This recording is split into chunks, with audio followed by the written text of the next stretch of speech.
खुलुमबाय गोजोन फुंबिलिनि गासैबो बड'लेण्ड बुब्लिनि अनसायगिरिफोरखौ बरायग्रोबाय। दिनै 25 मे समबारनि फानजामुथिखौ फरायथिन लादों आं रबिन बसुमतारिया।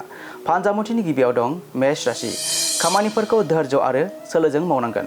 फिसा फिसौ बाथ्राफोराव हेंथा जानायनिफ्राय गोजानाव था। वृष राशि। खामानि थिलिफोराव मोजां मोनगोन।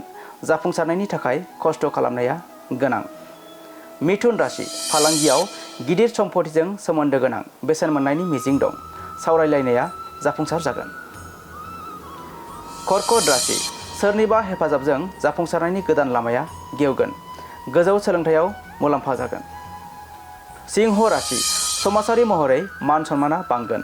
रांखान्थियारि थासारिया गोख्रों जागोन। कन्या राशि। मोजां खाबु मोननायनि मिजिं दं। फालांगियारि बिथिंनि रायज्लायनाय समाव धैर्य लाखिनांगोन। तुला राशि। धोरोमारि हाबाफोराव गोसो गुदुं जागोन। रांखान्थियारि बिथिङाव जाफुंसार जानो हागौ। वृश्चिक राशि। नोंथाङा खाफालनि हेफाजाब मोननो हागौ। साख्रियाव दावगानाय आरो फालांगियाव मुलाम्फा जानायनि खाबुफोर दं। धनु राशि। आद्रा थानाय हाबाफोरखौ सोरनिबा हेफाजाबजों फोजोबनो हागोन। साना मोजां जागोन। मकर राशि। धोन आरजिनाय आरो जिउ राहानि जेंनाफोरखौ सुस्रांनायनि मिजिं दं।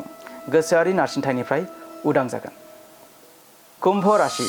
खहाया मुलाम्फायाव सोलायनो हागौ। सम्पथिजों सोमोन्दो थानाय आयदाफोराव जाफुंसार जानायनि मिजिं दं। आरो मीन राशि। थाबथानाय खामानिफोरा आबुं जागोन। सोरजिलु खामानिफोराव गोसो गुदुं जागोन। दिनै सानसेनि राशि फरायथिना बे एसेनोसै। आसा खालामो नोंथांनि दिनैनि साना मोजाङै मोजां थांगोन। बेखौ बड'लेण्ड बुब्लि नखरनिफ्राय मिजिंथिबाय। गोजोन्थों।